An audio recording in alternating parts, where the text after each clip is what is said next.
स्वागतम सुस्वागतम। स्वागत है मित्रों आप सभी का हमारे YouTube चैनल हिंदी साहित्य में। स्वागत करता और आपके मंच संचालन करता है टी निरंजन।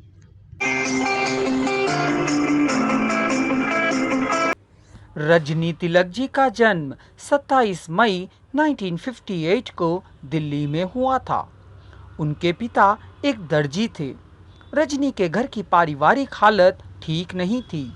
उनके पिता ने उन्हें बेहतर शिक्षा देने की भरपूर कोशिश की, मगर 1975 में उच्च माध्यमिक शिक्षा हासिल करने के बाद आर्थिक तंगी उन्हें पढ़ाई में रुकावट बन गई, जिसके बाद वे सिलाई, कढ़ाई और स्टेनोग्राफी जैसे कामों को सीखने लगीं और घर की आर्थिक स्थिति को देखते हुए वे परिवार की मदद करने का निर्णय ले चुकीं।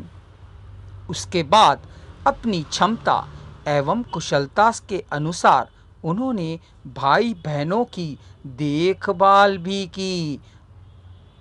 ITI के दौरान ही रजनी अन्य समान विचारधारा वाली महिलाओं और दोस्तों के संपर्क में भी आ गईं और यहीं से उनके सामाजिक कार्यों में सक्रियता आ गई। वे स्त्रियों के अधिकारों के लिए पुरुषों को अलग करना सही नहीं मानती हैं। रजनी तिलक जी कभी भी पुरुषों से अलग दुनिया बसाने की बात भी नहीं करती, क्योंकि उनका मानना है कि जब तक समाज स्त्री के प्रति सहज नहीं होगा तब तक स्त्री मुक्ति का सवाल अधूरा ही रहेगा। मानवता का सवाल पूरी की पूरी मानव जाति का सवाल है, ना कि केवल स्त्री या केवल पुरुष का। इसलिए अगर स्त्रियों को उनके अधिकारों से अवगत करवाना होगा तब समाज में बदलाव लाने के प्रयास भी पुरुषों की मौजूदगी में ही होने चाहिए। रजनी जी हमेशा पारिवारिक लोकतंत्र की बात भी किया करती हैं, क्योंकि जब अंतर जातीय और अंतर धर्मीय विवाह का आयोजन होगा तभी तो पितृसत्तात्मक व्यवस्था में सुधार आ पाएगा।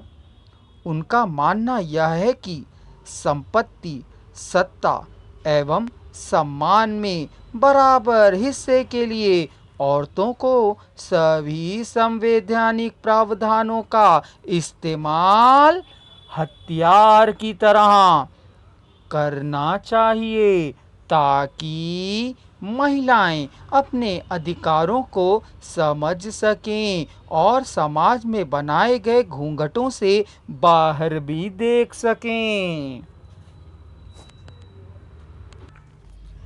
रजनी तिलक जी का व्यक्तित्व एक मजबूत महिला का रहा है, एक ऐसी महिला जो अन्याय होता हुआ नहीं देख सकती हैं और अधिकारों के लिए वे अक्सर लड़ती हैं। इससे इतर उनका एक व्यक्तित्व बहुत ही सरल रहा है, जिसमें वे अपने दोस्तों से बेहद साधारण तरीके से बात किया करती हैं। वे कभी भी अपने प्रभावी व्यक्तित्व का प्रयोग नहीं करती।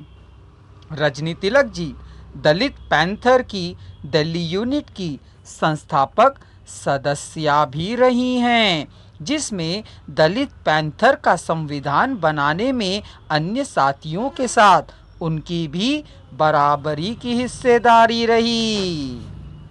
साल 2007 में नागपुर में अक्टूबर महीने में दलित स्त्रीवाद पर एक कार्यशाला का भी आयोजन उन्होंने किया। इसी तरह 2008 में राष्ट्रीय दलित महिला आंदोलन के नाम से उत्तर भारत में दलित आदिवासी महिलाओं की नेटवर्किंग के लिए उन्होंने एक संगठन की स्थापना भी की। हम कह सकते हैं कि दलित के उत्थान के लिए वे अग्रसर हैं।